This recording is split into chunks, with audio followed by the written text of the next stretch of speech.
Good morning, Congress Cougars. Today is Thursday, March the 24th, 2022. We hope you're having a great day. Please stand for the Pledge of Allegiance.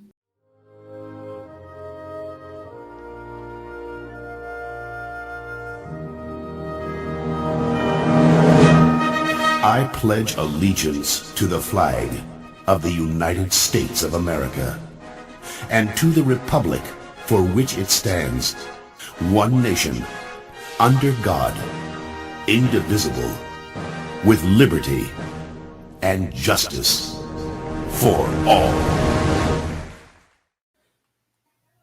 As we leave Black History Month, now we're going into Women's Month. There'll be some vignettes talking about how Women's Month and also highlighting the importance that women's contribution have made throughout our world and here at Congress Middle School. Sometimes we use our voices by saying, we belong here. Get used to us. As a leader in her first company, sales grew to more than $1 billion. It was forward thinking. When Roz Brewer took the reins at her next, Sam's Club, she modernized the business and boosted profits. Then she stepped in as COO of Starbucks and overhauled the way they treat their customers. But all that Brewer will be headed to Walgreens and will become its CEO. was just a warm-up. You're joining Walgreens in the middle of a pandemic. That's a lot of pressure. This wasn't like an easy entry.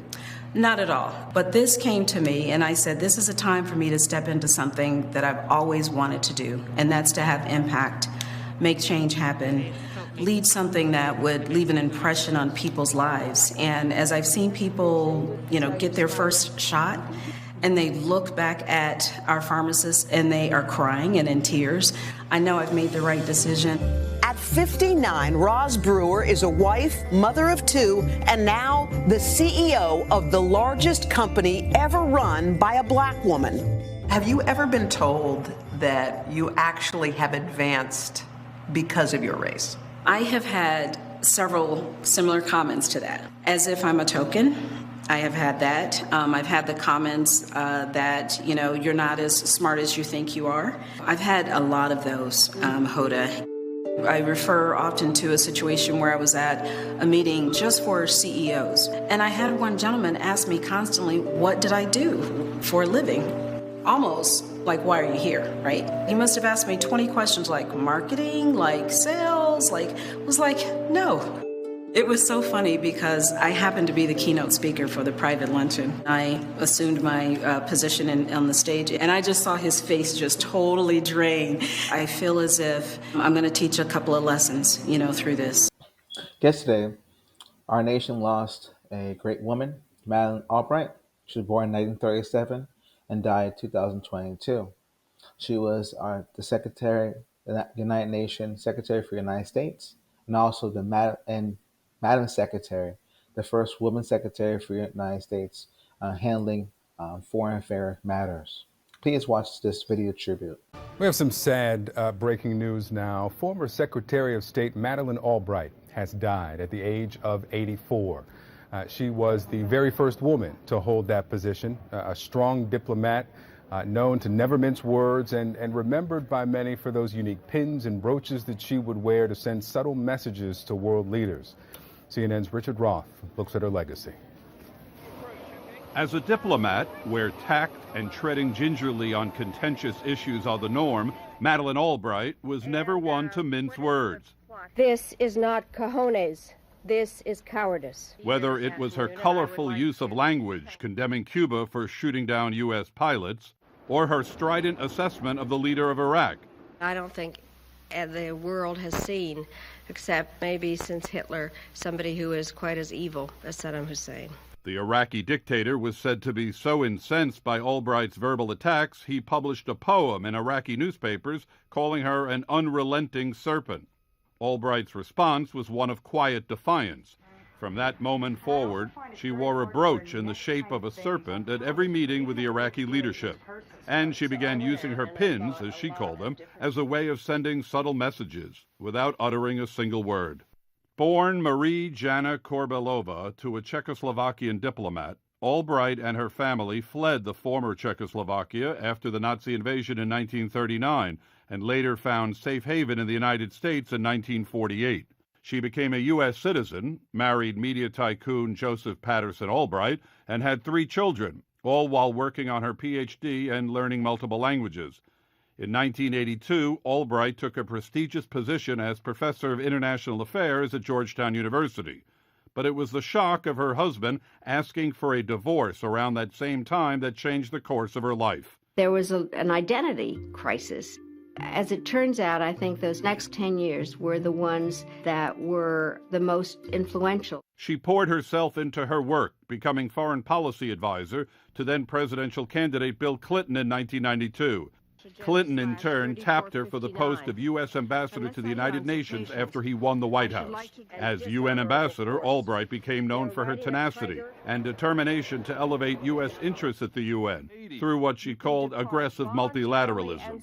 We must summon the spine to deter, the support to isolate. Belle Albright. Lessons learned from her past and the present, as Albright cemented her place in history, becoming the first ever female U.S. Secretary of State on January 23, 1997. When the Kosovo conflict erupted in 1998, Albright lobbied forcefully for NATO intervention. The NATO-led effort helped Kosovo gain independence from Serbian control, and the ICC indicted Serbian President Slobodan Milosevic for war crimes. Never again will there be massacres and mass graves. Through it all, Albright's experience as a refugee who found the American dream was omnipresent in her life. My life reflects both the turbulence of Europe in the middle of this century and the tolerance and generosity of America throughout its existence. In her later years, Albright's comments in support of Democratic presidential candidate Hillary Clinton backfired. There's a special place in hell for women who don't help each other. She apologized for the timing of her so-called undiplomatic moment in a New York Times op-ed and seized the opportunity to make a passionate case for gender equality by saying, "My hope is that young women will build on the progress we have made, but that will happen only if women help one another. And for those who do that, there will always be a special place of honor." At-night basketball game procedures. Students, in order to attend any home games this week, 1. You must leave campus and return with a parent. 2. Students must have an ID badge. 3. Parents must stay with the students during the entire game. 4. All students must leave campus with their parents or guardians immediately after the event has ended. 5. Entry fee. Students $2 with badge. Adults $3. Support our Cougars. News for us teachers. Club sponsors, sport coaches, and teachers, please email all pictures that you took to Miss Yuans by tomorrow so we can put them into the school yearbook. Thank you. Test time. Student teachers, you know it's time to showcase what you have learned. Kids, take advantage of all the help being offered by your teachers.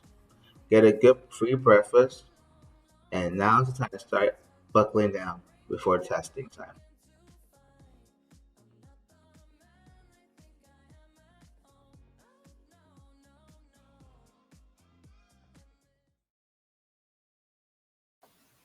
This week we're looking at the character count of empathy and compassion. Empathy is that feeling that deep down inside of you when you see something that's not right, and it motivates you to do something because you have compassion. You have fellow feeling for that person. That's right from the Greek where the word comes from, fellow feeling. So here are some videos that can help us think of that about that. I know my students in the classroom will be doing some video projects on compassion and empathy.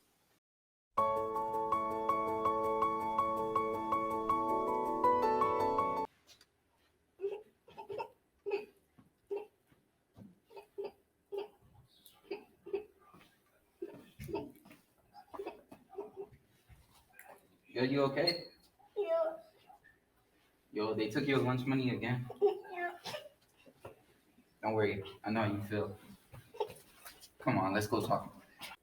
Empathy is the ability to understand the feelings of each other. Please listen to a few of our Congress Cougars talking about their spring breaks. My name is. I'm in grade 7. I ghosted everybody on spring break. I played games, hung out with friends, and I think that's all I did. My name's David. I'm in grade 7, and I played my game, and I could have went outside to do something different,